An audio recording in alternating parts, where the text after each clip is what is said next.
this morning, homes out of range. We're going to take a look at how crazy home prices are going to affect your mortgage rate and the rate if you're in the search for your dream home. We're joined by Jason Bates with American Financing. So, Jason, thank you for joining us this morning. It's good to see you. Thank you for having me. I tell you what, my friend, it has been absolutely bananas for anybody trying to get into a new home. When they call you to try and get financing, what are some of the things that the potential new home buyers are questioning about this market? A lot of it is just around the market itself and how competitive it is. There's a lot of things that you can still do to be competitive in this market. One of the biggest things that a potential buyer wants to do is make sure that they're going through the full pre-approval process with a trusted and reputable lender.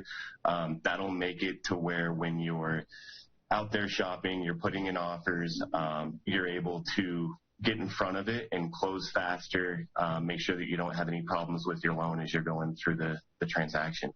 Now, that totally makes sense. What about the fact that here in the Denver metro area and even along the Front Range, a lot of these homes are going for over list price?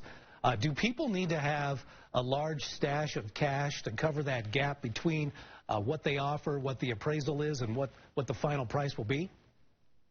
Yeah, I mean, it's always a good idea to have some extra money saved up for that, especially in a market like Denver where you're absolutely right. A lot of people are offering over the list price, and in a lot of cases, the market quite hasn't caught up on comparables yet.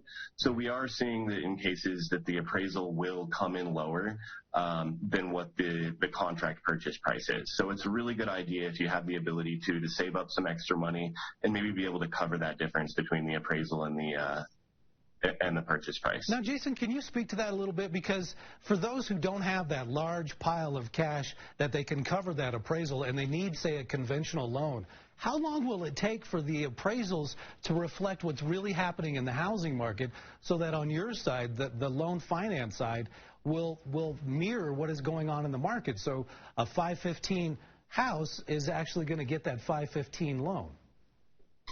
So that's a really good question. So right now we're really early on in the purchase season, so to speak, in Colorado. Colorado's always a pretty seasonal market, and as we continue to get further in the year, kids get out of school, those types of things, you'll see that the appraised values will catch up to it. But right now, there's so many properties in escrow and with the low inventory, the appraised values just haven't caught up yet.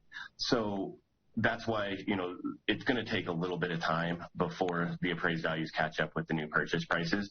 And in order to be competitive right now because of that, you do need to have a little bit of extra money saved up. Yeah, that definitely makes sense. So you gave buyers out there a little bit of hope, Jason. It's good to see you this morning.